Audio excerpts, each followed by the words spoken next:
Start பண்ணலாம் sir. சரிங்களா? First of all என்ன பண்ணோம், ஆங்கிள் ப்ரோபை செலக்ட் பண்ணோம். இது ஒரு பர்டிகுலர் 35 டிகிரி பெவல் ஆங்கிளுக்காக நம்ம ஆங்கிள் செலக்ட் பண்ணோம். ப்ரோபோட ஆங்கிள் செலக்ட் பண்ணதுக்கப்புறம் வீட்டு பிளாக்ல வச்சு கேலிப்ரேஷன் பண்ணோம். வீட்டு பிளாக்ல வச்சு கேலிப்ரேஷன் பண்ணி 25 mm பார்த்து 50 mm பார்த்து சென்சுரி செக் மூணும் கன்ஃபார்ம் பண்ணோம். கன்ஃபார்ம் பண்ணதுக்கப்புறம் என்ன இருந்துச்சு, உங்களுக்கு இப்போ இந்த 6 ப்ரோப் ஓகேன்னு தெரிஞ்சது. அதுக்கப்புறம் டிஎஸ்சி போட்டீங்க. ஸோ டிஎஸ்சி 6 பாயிண்ட்டில் கேட்ச் பண்ணியிருக்கீங்க. ஆஃப் ஸ்கிப்புக்கும் ஃபுல் ஸ்கிப்புக்கும் மட்டும்தான் நீங்கள் அதை ஸ்கேன் பண்ணி டிஎஸ்சி போட்டிருக்கீங்க. லைன்ஸ் உங்களுக்கு டிஸ்பிளேக்குள்ளே வந்துருச்சு. இந்த லைன்ஸை வச்சு தான் நீங்கள் அக்செப்டர் ரிட்டர்ன் பண்ணணும். சரி, ஆஃப் ஸ்கிப்பு ஃபுல் ஸ்கிப்னா அப்போ அதுக்கு அடுத்து வேறு எதாவது இருக்குங்களா? 1.5 hours டபுள் ஸ்கிப் இருக்குது. அது ஏன் நம்ம பண்ண லென்த் இல்லை? லென்த் இல்லை, டிஎஸ்சி பிளாக்கோட லென்த் இல்லை. லென்த் இருந்தால் என்ன பண்ணியிருப்போம்? அப்போ லென்த் இருந்தால் 12 தடவை பிடிச்சிருக்கு. பாயிண்ட்ஸ் அதிகம் பண்ணால் அந்த ஸ்கிப்பை இது வந்து அதிகமாக 12 தடவை பிடிச்சிருக்கு. சரிங்களா? இப்போ வந்து நம்ம என்ன பண்ண போகிறோம்னா, அதே டிஎஸ்சி வச்சுட்டு 18 mm பார்க்க போகிறோம். 19 mm போட்டிருக்கோம். இப்போ 18 mm பார்க்க போகிறோம். 80 டவுட் சார். 6 பாயிண்ட் இப்போ எடுத்தோம். அது 7, 8, 9 எப்படி திரும்ப எடுப்போம்? திரும்ப அதே மாதிரி ஃபர்ஸ்ட் வந்து போவாங்களா? 7, 8, 9 பேக்கில் வருவீங்க. அந்த டிஸ்டன்ஸ் மட்டும் நான் இன்க்ரீஸ் பண்ணுறோம். டிஸ்டன்ஸ் இன்க்ரீஸ் பண்ணிடுவீங்க. அந்த கீழே போயிட்டு மேலே போயிட்டு மறுபடியும் வந்துட்டு நம்ம ஃபஸ்ட்டு 3 ஹவர் போகிறோம்ல, 3/4 முடியுது. திருப்பி 3/4லேருந்து 1/2 நீங்கள் அந்த 1/4 இதில் எப்படி திரும்ப கால்குலேட் பண்ணணும்? அதுதான் t + 2 t + 1/4 அப்படி எடுக்கணும். t + 1/4. அடுத்து t + ஃபர்ஸ்ட் நம்ம வந்து ஸ்கிப் டிஸ்டன்ஸ் வந்து t + 1/4 போடுறோம். நெக்ஸ்ட் வந்து 2 t + ஸ்கிப் டிஸ்டன்ஸ் இல்லை, டெப்த். அந்த டெப்த்துக்கு தான் ஃபர்ஸ்ட் நீங்கள் கால்குலேட் பண்ணணும். அதை வச்சு வெறும் நார்மல் ஃபார்முலா வச்சு தான் நான் கேட்குறதுன்னா அந்த டெப்த்து தான் கேட்குறேன். ஃபர்ஸ்ட் நம்ம 3/4 t + 1/4 போட்டுருப்பீங்க. என்னண்ணே கடைசியாக 3வது கோல் வந்து 3/4 முடிச்சுமா, நெக்ஸ்ட்டு 1/4 4th கோல், 5th கோல் வந்துட்டு இதுதான் 4th கோல், அது 5th அது 6th இது 7th வந்துட்டு இங்கே இருந்து இதே தான் இதே தான் இதோட கொஞ்சம் டிஸ்டன்ஸ் அதிகமாக இருக்குன்னா இதே பாயிண்ட் தான். அதுதான் சரியா? இது இப்படியே தான் வந்த பாயிண்ட்லேருந்து ரிவர்ஸ் பண்ணி மறுபடியும் அங்கேருந்து இங்கே வரும், மறுபடியும் இங்கேருந்து அங்கே வரும், மறுபடியும் அங்கேருந்து t +னா இன்னொரு ++. அப்போ t + 1/4 வரும். 19 + 19 + 1/4 வராது. t + t + 4.75 அந்த மாதிரி t + ஆமாம், இங்கேருந்து ப்ரோப் பார்க்குற மாதிரி இருக்கும். ப்ரோப் இங்கேருந்து வச்சுட்டு ஃபர்ஸ்ட் மேலே பட்டு 1/4 கேட்ச் பண்ணுற மாதிரி இருக்கும். ஃபர்ஸ்ட் கீழே ஃபுல்லேருந்து மேலே ஃபுல்லேருந்து கீழே பட்டு மேலே பட்டு 1/4 கேட்ச் ஆகும். சரிங்களா? அப்போ நீங்கள் அந்த பாயிண்ட் எப்படி கேட்ச் பண்ணணும்னா அதுக்கான ஸ்கிப் டிஸ்டன்ஸை சரி டெப்த்தை வச்சு தான் பார்ப்பீங்க. டெப்த்தை எப்படி கால்குலேட் பண்ணணும்னா t + 1/4 ஆல்ரெடி கால்குலேட் வச்சுருக்கீங்க. 1/4 t கீழே வந்து அடிச்சா 19, கீழே வந்து மேலே வச்சு 19. சரிங்களா? 2/19 1/4 1/4 டீயோட வேல்யூ மறுபடியும் எடுத்து போடுங்க. மறுபடியும் இன்டூ பண்ணுங்க. மறுபடியும் விட்டுருங்க, அதுதான் சொல்லியாச்சு. எதுக்கு 1/4 டீயோட வேல்யூ கண்டுபிடிச்சாச்சு, அப்படியே எடுத்து கீழே இறக்கிக்கோங்க. ஏன் என்ன பண்ணுறீங்க? நான் அது போட்டுறே விடாதுன்னு நினைக்கிறேன். எனக்கு பார்க்க தோணுது. நீங்கள் சொல்லிக்கிட்டே இருக்கிறது வேல்யூ கண்டுபிடிச்சிட்டிங்கன்னா அந்த வேல்யூ அப்படியே கீழே இறக்குங்க. இந்த வேல்யூ கண்டுபிடிச்சிட்டிங்கன்னா அப்படியே எடுத்து அங்கே போடுங்க. மறுபடியும் அங்கே போயிட்டு t + 1/2 அங்கேயும் கால்குலேட் பண்ணிட்டு இருக்கீங்களா? அங்கேயும் சொல்கிறேன் ஸ்கிப் டிஸ்டன்ஸ் டீ பார்த்துக்கு அங்கேயுமே கால்குலேட் பண்ணிட்டு இருக்கீங்களா? அங்கெல்லாம் கால்குலேட் பண்ணுறது இல்லை. டெப்த்தோட வேல்யூ தானே எடுத்து போடுறீங்க. இப்போ அதேமாதிரி மேலே இருக்க டெப்த்தோட 3 பாயிண்ட் கண்டுபிடிச்ச வேல்யூ தான் அடுத்து வரப்போகுது. அதை அப்படியே ஆட் பண்ணிக்கோங்க. அவ்வளோதான். ஏன் மறுபடியும் கூட்டிகிட்டு இருக்கீங்க? Time waste. அதுமாதிரி பண்ணாதீங்க. சரியா? நீங்களும் அது மாதிரி போட்டுருக்கீங்கன்னு சொன்னாங்க. அதுமாதிரி பண்ணாதீங்க. ஒரு தடவை பாயிண்ட் மேலே வேல்யூ கண்டுபிடிச்சிட்டீங்க. 1/4 டீயோட வேல்யூ கண்டுபிடிச்சிட்டீங்க. இந்த வேல்யூ எடுத்து அப்படியே கீழே இருக்கு பாருங்க. அதே 1/4 டீ தான் இங்கே போட்டிருக்கு. வேல்யூ தூக்கி அப்படியே இங்கே போட்டுக்க வேண்டியது. இங்கே ஒரு தடவை உட்காந்து மல்டிப்ளை பண்ணிட்டு இருந்தால் தேவையில்லாத வேலை தானே. டீயோட கூட்டிக்கோங்க. அவ்வளோதான். ஓகேவா? நான் அப்படியே தான் எழுதிருக்கணும். ஃபர்ஸ்ட் பாயிண்டோட வேல்யூ அப்படின்னு எழுதியிருந்தால் நீங்கள் அப்படியே பண்ணியிருப்பீங்க. ஃபார்முலா இதுதான். பட் இதுதான் நீங்கள் கான்செப்டாக வச்சுக்கணும். அடுத்த 3 பாயிண்ட்டுக்கு t + 1/4 போடுறீங்களா? லாஸ்ட்டு 10வது பாயிண்ட்டுக்கு என்ன பண்ணுவீங்க? 12 பாயிண்ட் எடுக்கணும்னா 10, 11, 12வது பாயிண்ட்டை t + t 3/4 + 1/4. 3/4 இந்த பாயிண்ட்டை தான் நீங்கள் 10வது பாயிண்ட்டாக பிடிப்பீங்க. 11, 12வது பாயிண்ட்டாக வந்து பிடிப்பீங்க. சரிங்களா? ரிவர்ஸ் வரும். சரியா? அவ்வளோ t + t போட்டாலும் சரிதான், இல்லை 3 × t போட்டாலும் ஓகே. இப்போ இதுக்கு அடுத்து பார்க்க வேண்டியதுக்கு 2 × t போட்டாலும் ஓகே தான். அது எப்படி நீங்கள் போகுது எனக்கு 3 தடவை பீம் போக போகுது. ஸோ அதை 3 நாளாக கூட்டினாலும் சரி, 3 நாளாக பெருக்கினாலும் சரி, டோட்டல் திக்னஸ். சரிங்களா? அவ்வளோ. சரி, இப்போ நம்ம கேலிப்ரேஷன் பண்ணியாச்சு. இதுக்கான டிஎஸ்சி போட்டாச்சு. டிஎஸ்சி வந்து போடுறது 19 mm-க்காக. ஆனால் நம்ம இப்போ கேஷ் பண்ண வேண்டியது 18 mm-க்காக வெல்டு ஸ்கேனிங் பண்ண போகிறோம். திக்னஸை மாற்றணும். திக்னஸை ப்ரெஸ் பண்ணுறீங்க. ஆங்கிளில் 2 தடவை ப்ரெஸ் பண்ணால் திக்னஸ் வருமா? 19 mm இருக்கா? ஸோ இதை மட்டும் 18 mm மாற்றிக்கிறீங்க. சரிங்களா? ஓகே. 19 mm இருந்து திக்னஸை மட்டும் ஆங்கிளில் 2 தடவை ப்ரெஸ் பண்ணுறது மூலமாக பட்டன் தெரிய மாட்டேங்குது. 18 mm மாற்றி செட் பண்ணியாச்சு. ஸோ இதுதான் நம்ம டிஎஸ்சி போட்டதுக்கான வேல்யூ. ஓகேவா? 18 mm வந்து கரெக்டாக காட்டுதா இல்லையான்னு ஒரு தடவை செக் பண்ணிக்கலாமா? பிளேட்டோட எண்டில் வச்சுட்டு ஒரு தடவை கரெக்டாக செக் பண்ணிட்டா எவ்வளோ வேல்யூ இருக்குது அப்படிங்கிறது செக் பண்ணிக்கலாம். இந்த பிளேட்டோட எண்டில் ஒரு தடவை ஆயில் போட்டு செக் பண்ணிக்கணும். செக் பண்ணும்போது இந்த பிளேட்டோட எண்டில் வைக்கிறீங்க, உங்களுக்கு ஒரு பீம் கிரியேட் ஆகும். மேக்ஸிமம் பீக்கில் வருது இல்லையா? இந்த இடத்துல நீங்கள் கேட்டு மூவ் பண்ணணும்.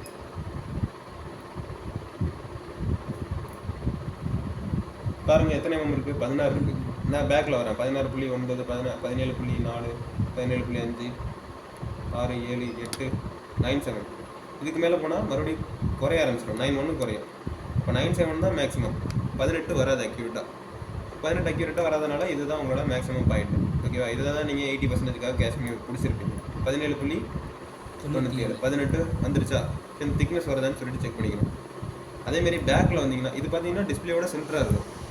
இது பார்த்தீங்கன்னா டிஸ்பிளேயோட சென்டராக இருக்கும். அப்போ ரூட் சைடில் வர டிஃபெக்ட் எல்லாமே எங்கே இருக்கும்னா இந்த இடத்துக்கு நேராக தான் வரும்.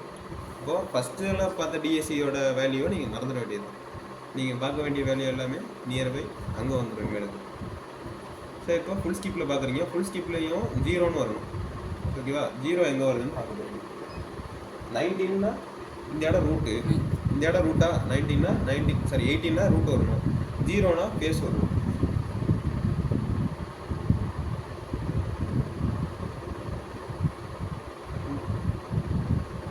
கம்மி ஆகிட்டு வருதா? 3 தான் உங்களுக்கு. 3, 2, 2, 2.1, 1, நெக்ஸ்ட்டு 0 இங்கே வந்துருச்சு. 0.00ன்னு வந்துருச்சா? ஸோ இதுக்கு நேரம் வர டிஃபெக்ட் எல்லாமே உங்களுக்கு ஃபேஸ் சைடில் வர டிஃபெக்டாக இருக்கும். அவ்வளோதான். ஸோ இப்படி தான் ஒரு டிஎஸ்சி கம்ப்ளீட் ஆகுது. ஓகேவா? அவ்வளோதான். ஸோ இப்போ 0வில் பார்க்குற டிஃபெக்ட்ஸ் கொஞ்சம் உங்களுக்கு கண்டுபிடிக்க முடியாமல் இருக்கும். ஏன்னா டிஎஸ்சி விட்டு தாண்டி போயிருச்சு. அப்போ நீங்கள் என்ன பண்ணலாம்னா ரேஞ்சை மட்டும் கொஞ்சம் இன்க்ரீஸ் பண்ணி பார்த்துக்கலாம். ரேஞ்ச் இருக்கா? ரேஞ்சை ப்ரெஸ் பண்ணுறோம். கொஞ்சம் இன்க்ரீஸ் பண்ணிங்க அப்படின்னா இது டிஎஸ்சிக்குள்ளே வந்துடும். ஓகேங்களா? இந்த மாதிரி டிஎஸ்சிக்குள்ளே வந்ததுக்கப்புறம் இதுக்கப்புறம் நீங்கள் பார்த்தீங்கன்னா வேல்யூ கரெக்டாக இருக்கும். பாருங்கள் மறுபடியும் 0.9 இருக்குது, 0.3 இருக்குது, 0.03. ஸோ இந்த வேல்யூ டிஎஸ்சிக்குள்ளே வந்துருச்சா? இதுக்கப்புறமா தான் டிஎஸ்சி போட்டு நீங்கள் ஸ்கேன் பண்ணுற மாதிரி இருக்கும். பார்த்துக்கலாமா எந்த இடத்துலலாம் டிஃபெக்ட் இருக்குது அப்படிங்கிறத மேட்ச் பண்ணி பார்த்துக்கலாமா? ஆயில் போடுறீங்க.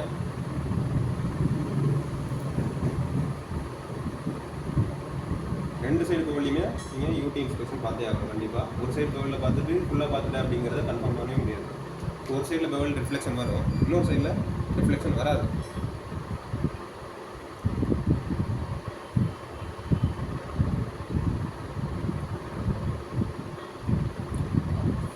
இந்த ஆயிலர் இது ரெஸ்ட் ஆகுங்களா சார்? இந்த ஆயில் ரெஸ்ட் ஆகாது. கோகோனட் ஆயில் தான். நீங்கள் எம்பி பிளாக்லாம் வச்சுருக்காங்களே பக்கத்துலேயே, அதுலேருந்து அந்த பவுடர் பட்டு இந்த பீஸ் ரெஸ்ட் ஆகிடுச்சு.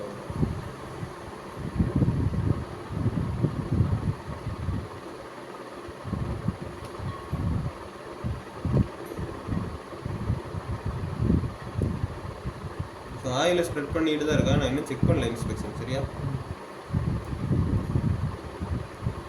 ஓகே. இப்போ நான் இந்த சைடு வெல்டு ஸ்கேனிங் பண்ண போகிறேன். ஸோ இங்கே இடத்துல 0 கொடுத்துருக்காங்க, அங்கேயும் 0 கொடுத்துருக்காங்க. இந்த மாதிரி நீங்கள் ஸ்பெசிமெனில் ஒரு இடத்த மார்க் பண்ணிட்டு தான் நீங்கள் டிஎஸ்சி வச்சு ஸ்கேன் பண்ணுற மாதிரி இருக்கும். இந்த செக்ஷன்லேருந்து இவ்வளோ தூரம் கவர் பண்ணியிருக்கோம், இதில் எதுவும் டிஃபெக்ட் இல்லை, இந்த இடத்துல டிஃபெக்ட் இருக்குது அப்படின்னு மென்ஷன் பண்ணுற மாதிரி இருக்கும். இந்த மாதிரி ஜிக்ஸாக்காக நீங்கள் மூவ் பண்ணணும். புரியுதா? இவ்வளோ தூரம் நீங்கள் ஜிக்ஸாக்காக மூவ் பண்ணி ஒரு இன்ஸ்பெக்ஷன் கம்ப்ளீட் பண்ணணும். இது எவ்வளோ தூரம் மூவ் பண்ணணும் அப்படிங்கிறதுக்கு நீங்கள் இப்படி ஒரு கால்குலேஷன் போடணும். Total thickness into tan 60. அப்போ 18 into tan 60.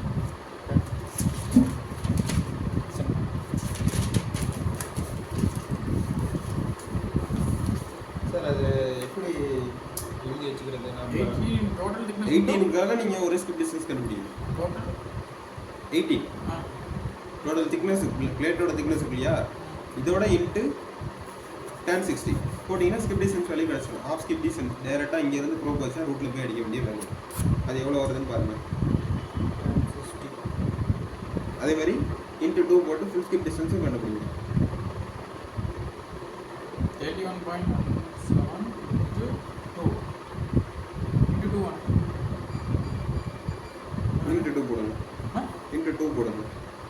62.35 of skip distance எவ்வளோ இருந்தது? 31.17 வந்துச்சா? ஸ்கேல் கொடுங்க.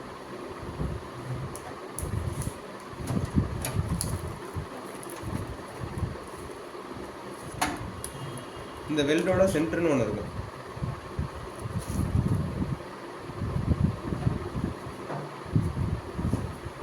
மேக்ஸிமம் வெல்டு வித்து எவ்வளோ இருக்குன்னு பாருங்கள். சரிங்களா? மேக்ஸிமம் வெல்டு வித்து எவ்வளோ இருக்கோ அதுக்கு ஒரு சென்டர் பாயிண்ட்டை நீங்கள் கேட்ச் பண்ணுற மாதிரி இருக்கும்.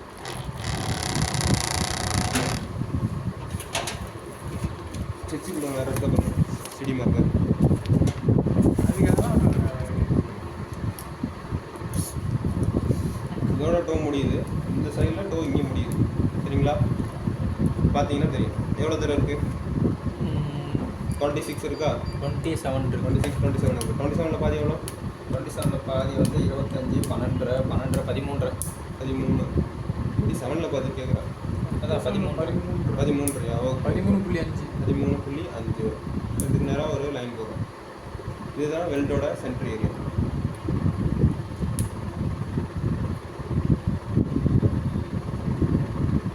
சரிங்களா? நீங்கள் ப்ரோபை எவ்வளோ தூரத்தில் வச்சு ஆஃப் ஸ்கிப்னு சொன்னீங்க? இது 31.17. 31.17 சரி. சென்டர்லேருந்து 31.17ங்களா? சரி 31 பாயிண்ட் கொஞ்சம் தள்ளி வச்சுருக்கேன். சரி இப்போ ஒரு பாயிண்ட் கிடைக்குதா? இதுதான் நம்மளோட half skip line. Half skip போட வேண்டிய அந்த லைன். நெக்ஸ்ட்டு 62.35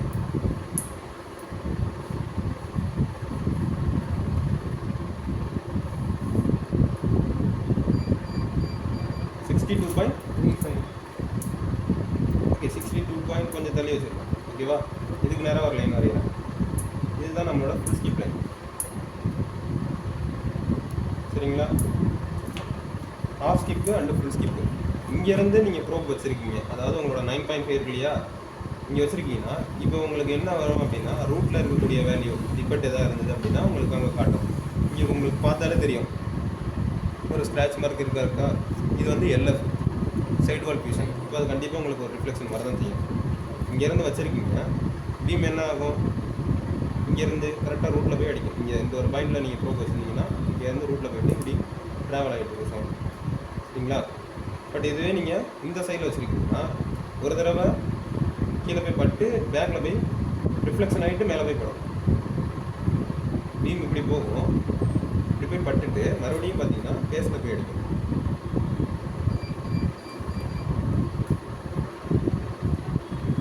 புரியுதுங்களா?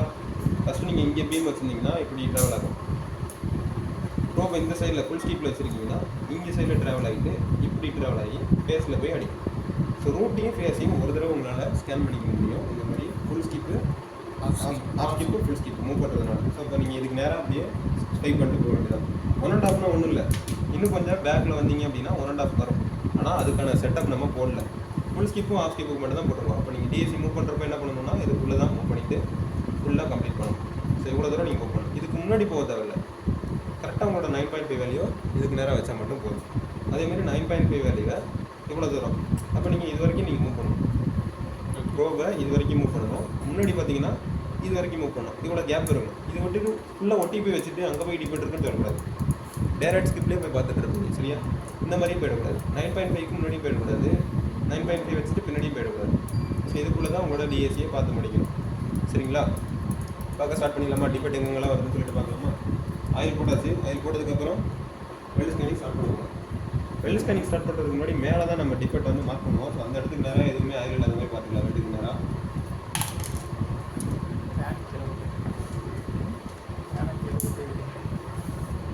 ஓகே. நான் இங்கே ப்ரோப் வச்சுருக்கேன் பாருங்கள். இந்த மாதிரி மூவ் பண்ணுறேன். மூவ் பண்ணும்போது அங்கே பாருங்கள் வேல்யூ ஒன்று வந்துட்டுருக்கா? எத்தனை எம்எம்ல இருக்குது? தெரியுதா? mm டெப்த்தில் வந்துட்டு இருக்கு பாருங்க. ஒரே டெப்த் தானே? 0.22 சம்திங் சம்திங் 35 அந்த மாதிரி பேஸா ரூட்டா ரூட்டு புரியல. பேஸ் 0.22னா இங்க இருந்து வேல்யூ உங்களுக்கு சொல்லிட்டு இருக்கு. ம். அப்போ டிஃபெக்ட் இங்க காட்டுற வேல்யூ பேஸ்ல இருக்க ரூட்ல இருக்கு. 0னா இங்க இருந்து தான் வேல்யூ எடுக்கும். அப்போ இது 0னா பேஸ்ல இருக்கிற டிஃபெக்ட் உங்களுக்கு காட்டிட்டு இருக்கு. அது என்ன டிஃபெக்ட்ங்கறதை இப்போ பார்க்க போறோம். ஓகேவா? எத்தனை எம்எம்ல 0.22ல ஸ்கிப் டிஸ்டன்ஸ் பாருங்க. 62 பாயிண்ட் சம்திங் இருக்கா? நான் ப்ரோப் 0ல 9.5 வச்சா இங்க இருந்து 62னா எங்க போய் நிக்குது? அந்த சைடு வந்துச்சு. அந்த சைடு பவல்ல டோ சைடில் ஏதோ இந்த இடத்துக்கு நேரம் ஏதோ ஒரு டிஃபெக்ட் இருக்கிற மாதிரி காட்டுது. அப்போ வெல்டை தாண்டி இந்த சைடில் வந்துருச்சு. ஸோ அந்த ஹீட்டோட ஜோனில் ஏதோ ஒரு ரிஃப்ளெக்ஷன் உங்களுக்கு வருது. அவ்வளோதான். ஓகேவா? வெல்டை தாண்டி போனதுனால இது உங்களுக்கு டிஃபெக்டாக எடுத்துக்க மாட்டேங்குது. உள்ளே வரீங்க. ஸோ உள்ளே வந்த பாருங்க, இங்கே என்ன தெரியுது? 0ல தெரியுது எல்லாம். இப்போ கேட்டு மூவ் பண்ணுவோம். வீடியோ ஆகுதா? இந்த கேட்டை கொஞ்சம் பெருசாக வச்சுருக்கேன். வெல்டு அந்த டிஎஸ்சி வரைக்கும் ஃபுல்லாக பார்க்குற மாதிரி வச்சுருக்கேன். சரிங்களா?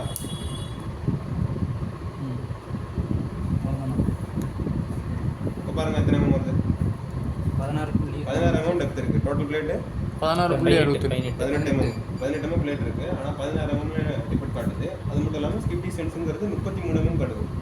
இப்போ அந்த 9.5 நான் இங்கே வச்சிருக்கேன்.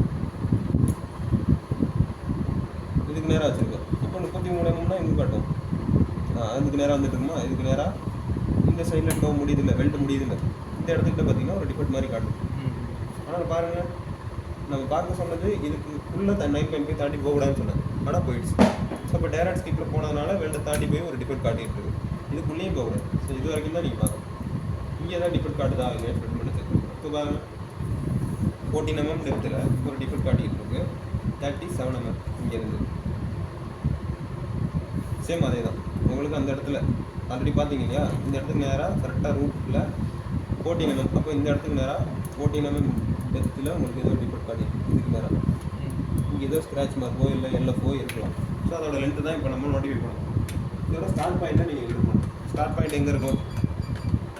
ப்ரோபோட சென்டர் பாயிண்டில் உங்களுக்கு டிஃபெக்டோட ஸ்டார்ட் பாயிண்ட் வரும். நீங்கள் மூவ் பண்ணுறீங்க. மூவ் பண்ணுற போது எப்படி இல்லை டிஃபெக்டோட ஸ்டார்ட் பாயிண்ட் நோட் பண்ணணும்னா இந்த மாதிரி கிளாக் வைஸ் ஆன்டி கிளாக் வைஸில் மூவ் பண்ணிகிட்டே இருக்கும். அதே மாதிரி லீனியராக மூவ் பண்ணணும். லீனியராக மூவ் பண்ணால் டிஃபெக்டில் லென்த்தை நோட் பண்ணணும். ஓகேவா? இப்போது அந்த ரெட் லைனுக்கு மேலே எங்கே போகுதுங்கிறத நோட் பண்ணணும். பாருங்கள், நல்லா லீனியராக போகும்போது இப்போ தான் டச் ஆகுது. டச் ஆகிட்டு ரெட் லைனை ஸ்டார்ட் ஆக ஆரம்பிக்குது. இப்போ இந்த இடத்துக்கு நேராக இந்த பாயிண்டர் இருக்கு இல்லையா? பாயிண்டருக்கு நேராக ஒரு லைனை போட்டுறேன். இந்த இடத்துக்கு நேரம்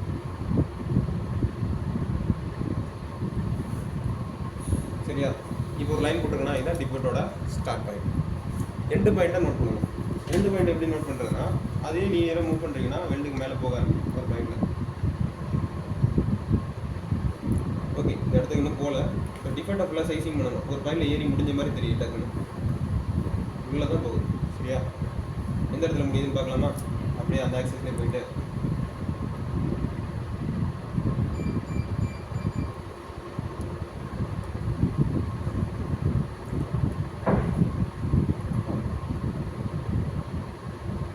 இந்த இடத்துக்கு நேராக டிஃபெக்ட் வந்து முடியுது.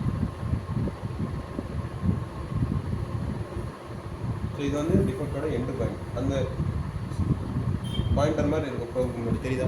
சின்னதாக ஒரு நாச் மாதிரி கொடுத்துருக்காங்க. இல்லை, இதுக்கு நேராக வெல்டுக்கு நேராக நீங்கள் நோட் பண்ணிக்கலாம். இது டிஃபெக்டோட லென்த்து உங்களுக்கு கிடச்சிருக்கு. எத்தனை mm லென்த் இருக்குதுன்னு பார்க்கலாமா? ஒரு 30 mm கிட்டத்தட்ட லென்த் இருக்குது. அது மட்டும் இல்லாமல் 14 mm டெப்த்தில் ஒரு டிஃபெக்ட் காட்டிகிட்டு இருக்குது. சார் அதுலேருந்து ஒரு டைம் வந்து வராமே இருக்கலாம்ல?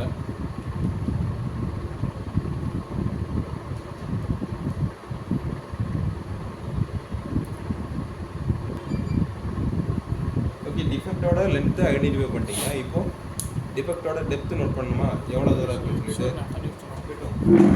ஸோ டிஃபெக்டோட டெப்த்து பார்த்தீங்கன்னா எப்போ மேலே போகிற அந்த ஏரியாவில் பர்பெண்டிகுலராக நீங்கள் நோட் பண்ணுற மாதிரி இருக்கும்.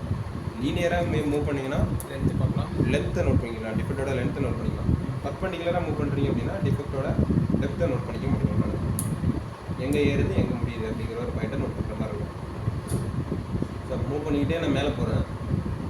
டிஃபெக்ட் எங்கே மேலே ஏறுது அப்படின்னா இந்த ஒரு பாயிண்டில் தான் அந்த ஒரு பாயிண்ட் ரிஃப்ளெக்ஷன் வந்து மேலே போகுது. என்ன டெப்த்தில் இருக்குது? 13.08. ஸோ இதுதான் அந்த டிஃபெக்ட் வந்து டெப்த் ஸ்டார்ட் ஆகிற அந்த பாயிண்ட். இதை நோட் பண்ணிக்கணும், பேப்பரில் எழுதிக்கோங்க. 13.08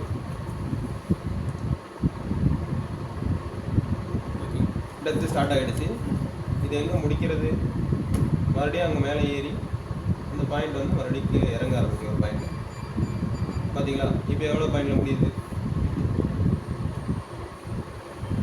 டெப்த் வந்து பார்த்தீங்கன்னா 17.18. ஸோ அதை எழுதிக்கோங்க. Minimum point, minimum depth, maximum depth. Maximum டெப்த்துலேருந்து மினிமம் டெப்த்தை மைனஸ் பண்ணிங்கன்னா உங்களுக்கு டிஃபெக்டோட டெப்த்து கிடச்சிடும். 4.1 mm டெப்த் இருக்குது டிஃபெக்டோட டெப்த்து. ஸோ டிஃபெக்டோட லென்த்தை நோட் பண்ணிட்டோம். டிஃபெக்டோட டெப்த்தை எப்படி நோட் பண்ணுறதுன்னு பார்த்துட்டோம். பார்த்துட்டீங்களா? எதில் நான் மைனஸ் பண்ணுவேன்? மேக்ஸிமம் டெப்த்துன்னு நோட் பண்ணியிருக்கீங்க. 17.18 அதில் மினிமமாக கழிச்சு 13.08 மேட்ச் பண்ணால் 4.1. ஓகேங்களா? லென்த்தை இப்படி நோட் பண்ணிட்டீங்க லீனியர் ஆக்சிஸில். டிஃபெக்டோட டெப்த்தை பர்பெண்டிகுலர் ஆக்சிஸில் மூவ் பண்ணுறீங்க. பர்பெண்டிகுலர்னால் இந்த மாதிரி வரீங்க. சரி போகிறேங்க, மேலே ஏறிட்டு இருக்கா, கொஞ்சம் உள்ளே போகும்பொழுது மேலே ஏறுது. ஸோ அந்த ரெட் பாயிண்ட் அந்த ரெஃபரன்ஸ் லைனை விட்டு தாண்ட டச் ஆகுது இல்லையா? இந்த பாயிண்டில் என்ன வேல்யூ இருக்குது? 13.47 சம்திங். ஒரு இடத்துலையும் ஒரு மாதிரி மாறும். இது நீங்கள் நார்மலாக எடுத்துக்கலாம் எவ்வளோ தூரம் இருக்குன்னு சொல்லிட்டு. இது பாருங்கள் எவ்வளோ இருக்குது? 13.72 எழுதிக்கோங்க நோட்டில். நீங்கள் 13.72 மினிமம் 13.72 வந்துட்டு இருக்கு. மேக்ஸிமம் எவ்வளோ வருதுன்னு பார்க்கணும். சரி, ரெட்லைனுக்கு மேலே போகுது. ஒரு பாயிண்ட்டுக்கு மேலே என்னால் மூவ் பண்ண முடியல. அந்த பாயிண்ட் ஆங்கிளை மூவ் பண்ணி கீழே இடிச்சுக்கிறேன். இந்த பாயிண்ட் எவ்வளோ டெப்த் இருக்குங்கிறத நோட் பண்ணிக்கலாம். எவ்வளோ இருக்கு பாருங்க? 17.31. 17.31. மேக்ஸிமம்லேருந்து மினிமமாக கழிச்சிட்டிங்கன்னா வர வேல்யூ தான் வந்து பார்த்தீங்கன்னா டிஃபெக்டோட டெப்த்து. எவ்வளோ இருக்கு பாருங்கள், கால்குலேட் பண்ணுங்க. கால்குலேட் பண்ணுங்க எவ்வளோ இருக்குது? 17.31 minus 13.72 3.59 correct. 3.59 டெப்த்து கிட்டத்தட்ட இருக்குது. முன்னாடி கால்குலேட் பண்ணும்போது எவ்வளோ இருந்துச்சு? 4.10 4.10 வந்துச்சு. இப்போ வந்து பார்த்தீங்கன்னா 3.9. ஒரு இடத்துலையும் ஒரு மாதிரி டெப்த் இருக்குது. சரியா? 3.59. அண்ட் டிஃபெக்டோட பேட்டர்ன் பார்த்தீங்கன்னா நான் மூவ் பண்ணும்போது பாருங்களேன், இங்கே ஃபார்வர்ட் போகிறேன், அப்படியே கிராஜுவலாக ஏறுது, அப்படியே கிராஜுவலாக இறங்க ஆரம்பிக்குது. சரியா? இந்த மாதிரி ஈவனாக அப்படியே ஸ்டார்டிங் சொல்கிறாரு. அதுக்கப்புறமேட்டு அதோட எண்டிங் பாயிண்ட் ஒன்று சொல்கிறாரு. ரெண்டையும் மைனஸ் பண்ணால் எவ்வளோ டெப்த் இருக்குன்னு சொல்லி பார்க்கணும். அது இப்படி பர்பெண்டிகுலராக மூவ் பண்ணும்போது வெல்ட் ஆக்சிஸ்க்கு பர்பெண்டிகுலராக மூவ் பண்ணும்போது டெப்த்தை நோட் பண்ணிக்கலாம். வெல்ட் ஆக்சிஸ்க்கு லீனியராகவே மூவ் பண்ணும்போது லென்த்தை நோட் பண்ணிக்கலாம். எவ்வளோ தூரம் ரெட் லைனுக்கு மேலே இருக்கோ அது எல்லாமே டிஃபெக்ட். ஓகேவா? லென்த் நோட் இப்போ இங்க ஸ்டார்டிங் ஆகிற பாயிண்ட் லென்த்து ஆமாம் ரெட் லைனை தாண்டி மேலே போகுது பார்த்தீங்களா? அந்த பாயிண்ட் ரெட் லைனை தாண்டி எங்கே மேலே போக ஆரம்பிக்கிறோம் அந்த பாயிண்ட் ஸ்டார்டிங் பாயிண்ட், அந்த பாயிண்ட் எண்டிங் பாயிண்ட் நோட் பண்ணிட்டீங்களா? இறங்கும்போது நம்ம இறங்கும்போது கரெக்டாக இங்கேருந்து வந்து கரெக்டாக இங்கேருந்து இறங்குது இல்லையா? இந்த பாயிண்டில் மறுபடியும் நிப்பாட்டி ஒரு லைனாக மார்க் பண்ணி விடலாம். ஸோ மறுபடியும் நீங்கள் மூவ் பண்ணி இந்த மாதிரி கிளாக் வைஸில் மூவ் பண்ணிங்கன்னா மேலே போகக்கூடாது. அந்த மாதிரி கண்டிஷனில் இருந்தால் தான் அது எண்டு பாயிண்ட். சரியா? இந்த மாதிரி வந்துட்டு இருக்கீங்க லீனியராக வரீங்க. இதுக்கு மேலே ஆங்கிளாக மூவ் பண்ணால் மேலே போகக்கூடாது. ஸோ இந்த பாயிண்ட் தான் எண்டு பாயிண்ட். இதுக்கு நேரம் ஒரு மார்க்கு போட்டுருக்கோம். கரெக்டாக போட்டுருக்கணும். ஸ்டார்ட் பாயிண்ட் எண்டு பாயிண்ட் தான். இது லென்த் வைஸ் போட்டு பார்க்குறதுக்கு. டிஃபெக்டோட டெப்த் தெரிஞ்சுக்கணும்னா நீங்கள் பர்பெண்டிகுலராக மூவ் பண்ணணும். இந்த மாதிரி மூவ் பண்ணிங்கன்னா ஒரு பாயிண்ட் ஸ்டார்ட் மேலே ஏறி மறுபடியும் ஒரு பாயிண்டில் கீழே ஏறும். இந்த பாயிண்ட் ஸ்டார்ட் பாயிண்ட் எண்டு பாயிண்டில் டிஃபெக்ட் நோட் பண்ணிக்கலாம். தான் ஸ்டார்டிங் தானே இங்கேருந்து பாருங்க. ஸ்டார்டிங்னா மேலே ஏறுது இல்லையா? மறுபடியும் மேலே ஏறுது இல்லையா? இந்த பாயிண்ட் ஸ்டார்ட் பாயிண்ட்டு. இந்த செல்ஃப் லைட் அடிக்கும்போதுனா கரெக்டாக அதெல்லாம் நீங்கள் பார்க்க கீழே பாருங்கள். ரெட் லைன் எப்போ மேலே டச் ஆகுது, ரெஃபரன்ஸை டச் ஆகி மேலே போகுது இல்லையா? இந்த பாயிண்டில் ஸ்டார்ட் பாயிண்ட்டு. அதேமாதிரி ரெஃபரன்ஸ் மேலே ஏறிடும். இப்போ ஏறி ஒரு பாயிண்ட் வந்து பார்த்தீங்கன்னா அப்படியே கம்மியாகிட்டு வந்து இறங்க ஆரம்பிக்கும். ஓகேவா? இந்த பாயிண்டில் மறுபடியும் கீழே இறங்க ஆரம்பிக்கிறோம். இப்போ இந்த பாயிண்ட்லேயும் நோட் பண்ணி எடுக்கணும். இந்த ரெண்டு பாயிண்ட்டுக்கு நடுவில் எவ்வளோ லென்த் இருக்கோ அதான் டிஃபெக்டோட இது.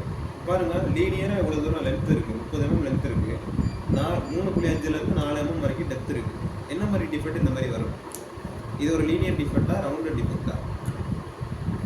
அதோட வித்தில் 3 times ஜாஸ்தியாக இருந்ததுன்னா அது லீனியர் இண்டிகேஷன் சொல்லுவீங்களா? வித்துக்கு பாருங்க இப்போ டெப்த் வந்துருக்கு. டெப்த் எவ்வளோ இருக்குது? 4 mm வச்சுக்கோங்க. 4 into 3 போட்டிங்கன்னா மேக்ஸிமம் எவ்வளோ வரலாம்? 12 தான் வரலாம். ஆனால் 12ஓட லென்த் எவ்வளோ வந்துருக்கு? 30 வந்துருச்சு. அப்போ இது லீனியராக rounded indication. Linear indication. Rounded indication தான் எவ்வளோ இருக்கணும்? 12ஓட கம்மியாக 12ஓட கம்மியாக வந்துருக்கணும். இது இதுதான் வந்து பார்த்தீங்கன்னா ரவுண்டட் இண்டிகேஷன். சரிங்களா? இப்போ ரவுண்டட் இண்டிகேஷன் இருக்குது. இது one type of linear indication தெரிஞ்சிச்சு. அப்போ அதுக்கப்புறமா இது சிங்கிள் எக்கோவாக வருதா ஜாகட் எக்கோவாக வருதா, single and smooth, multiple jagged, இந்த மாதிரிலாம் பார்த்துருப்பீங்க இல்லையா? இந்த மாதிரி டைப்பில் இது என்ன டைப்பு? எக்கோ பேட்டர்லாம் யூடியோட தியரியில் லாஸ்ட் டைம் எக்கோ பேட்டர்லாம் பார்த்தீங்கல்ல, single and smooth, single and jagged, என்ன பார்த்தீங்க? சிங்கிள் அண்ட் ஷார்ப்னு பார்த்தீங்களா?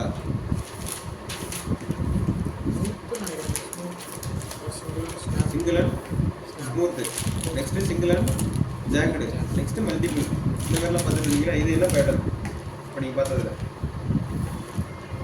Single single and smooth. ஸ்மூத்தாக ஜாக்கெட்டா? ஸ்மூத்து தான். ஒரு எக்கோ மட்டும் நல்லா ஷார்ப்பாக இருக்குது. அப்போ சிங்கிள் அண்ட் ஸ்மூத்துன்னு சொல்ல முடியும். ஓகேங்களா? போட்டிருக்கீங்களா போடல நீங்கள்? தியரி எழுதி லாஸ்ட்டில் வாங்க.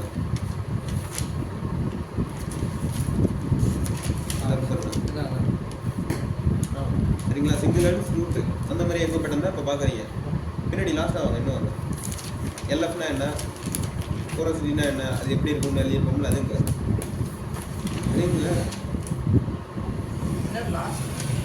அது ஒரு விழுதுலன்னு நினைக்கிறேன். மறையில் விட்டுட்டாரு. மூணாவது டைப்போட முடிச்சிருக்காரு. இன்னும் நிறைய போட வேண்டியது நல்லா இருக்கும்.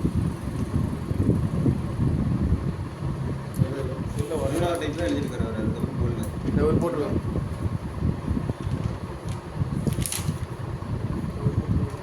நீங்கள் போடுதுங்க. ஏன் ஃபோனில் போட்டாமல் எடுங்க. இங்கே இருக்க ஃபோனு நீங்களும் ஃபோனில் எடுத்து வச்சுருக்கீங்களா? அதுதான் எக்கோ பேட்டர்ன். இதுதான் இது கண்டிப்பாக வரைஞ்சிருக்கணும். இதெல்லாம் இல்லாமல் நீங்கள் யூடியூப் பார்க்க முடியாது. சரியா? சிங்கிள் அண்ட் ஸ்மூத் எக்கோவாக வருது. அண்ட் லாஸ்ட்டில் பார்த்தீங்கன்னா லேக் ஆஃப் ஃபியூஷன் சொல்லிட்டு ஒன்று போட்டிருப்பீங்க, போரோசிட்டின்னு ஒன்று போட்டிருப்பீங்க. போரோசிட்டினா என்ன? போரோசிட்டிக்கும் எல்எஃப்க்கும் மட்டும்தான் இந்த மாதிரி சிங்கிள் அண்ட் ஷார்ப்பான எக்கோ வரும், ஸ்மூத்தான எக்கோ வரும். போரோசிட்டியோட மேக்ஸிமம் டெப்த் என்ன? டயா ஒரு நிமிஷம் வந்துடுறீங்களா? இதுலலாம் நான் ஒன்று போடுறேன். சரியா? நீங்கள் ஃபோட்டோ எடுத்துருந்தீங்கன்னா இருக்கும், ஸ்லைடில் இருக்கும், ஸ்லைடில் உள்ளது தான். நெக்ஸ்ட் வந்து பாருங்கள், போரோசிட்டியோ அண்ட் இன்னொன்று வந்து பார்த்தீங்கன்னா எல்எஃப்னா பார்த்தீங்கன்னா இந்த மாதிரி சிங்கிள் அண்ட் ஸ்மூத் எக்கோ வரும்.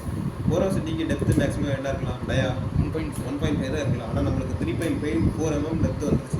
அப்போ இது போரோசிட்டி கிடையாது. மிச்சம் அப்புறம் என்ன டிஃபெக்ட் இருக்கும்? லேக் ஆஃப் இனியாக போகுதுல்ல, lack of side lack of Side side wall piece. ஓகேங்களா? லேக் ஆஃப் சைடு பீஸ் தான் சிங்கிள் அண்ட் ஸ்மூத் எக்கோவாக இருக்கும். அதே மாதிரி இன்னொன்று இருக்கிறது கேஸ் போரோசிட்டி. டெப்த் வைஸ் பார்க்கும்போது இது கேஸ் போரோசிட்டி இல்லைங்கிறத கன்ஃபார்ம் பண்ணிட்டீங்க. அப்போ இது என்ன? Lack of side wall piece. Lack of பீஸ்ன்னு சொல்லியிருக்காங்க. உங்களுக்கு இது எங்கே இருக்குது அப்படின்னா மிடில் இருக்குது. ஸோ மிடில் இருக்கிறதுனால ரூட்டை டச் ஆகலை. மேக்ஸிமம் 17 mm வரைக்கும் தான் போகுது, 18வது mm வரைக்கும் போகல. அப்போ ரூட்டை டச் ஆகுங்கிறதுனால lack of side wall piece அப்படின்னு சொல்லிக்கலாம். அப்படியே கீழே இதாக இருந்தால் லேக் ஆஃப் ஃபியூஷன் சொல்லி லேக் ஆஃப் ரூட் பீஸன் ஆமாம். 18 வரைக்கும் வந்துருச்சு. 17.7 வரைக்கும் எத்தனை ரூட் பீஸ்? 17.1 தான் நினைக்கிறேன். 17.3 17.1 17.3 வரைக்கும் போயிட்டுன்னா அப்போ ரூட்டு தான். ஸோ அப்போ லேக் ஆஃப் ரூட் பீஸ்ன்னு சொல்லிடுறாங்க. லேக்லேருந்து கண்டினியூவேட் ஆகி எத்தனை mm? 11 mm தான். 13.7 13.7 வரைக்கும் கீழே இருந்து மேலே வரைக்கும் ரூட்டில் ஃபியூஷன் ஆயிருக்கு. இதுதான் அந்த சைடில் நடந்திருக்கு. பிளேட்டை திருப்பினீங்கன்னா இது தெரியும், பார்த்தாலே தெரியும். உள்ள ரூட் ஃபியூஷன் ஒரு ஸ்ட்ரைட் லைன் தெரியும். இது lack of fusion root fusion சொல்லிட்டு. சரிங்களா? நோட் பண்ணி வச்சுங்களா? இப்படி தான் நீங்கள் டிஃபெக்டை கிளாஸிஃபை பண்ணணும். அடுத்தடுத்த டிஃபெக்டாக நீங்கள் எதை கண்டுபிடிக்க போகிறீங்க? இப்போ சிங்கிள் அண்ட் ஸ்மூத்தாக இருக்கா, சிங்கிள் அண்ட் ஜாகடாக வருதா, இல்லை லாஸ்ட்டாக கிளஸ்டர் போரோசிட்டி மாதிரி இருக்கா, ஸ்லாக் மாதிரி இருக்கா, இந்த பேட்டர்ன்லாம் வச்சு இந்த பிளேட்டை ஃபுல்லாக கம்ப்ளீட் பண்ண போகிறது நீங்கள் தான். ஒரு டிஃபெக்ட் எடுத்து கொடுத்துட்டா அடுத்த டிஃபெக்டாக நீங்கள் எடுத்து பார்க்க போகிறீங்க. பார்க்குறீங்களா? யார் பார்க்குறீங்க? ஒரு ஆள் ஒரு டிஃபெக்டை கண்டுபிடிச்சிட்டிங்கன்னா அடுத்த ஆளுக்கு வந்துருங்க. சரிங்களா? வீடியோ கட் பண்ணிக்கோங்க. இதோட முடிஞ்சிட்டு யூடியூபோட செஷன்.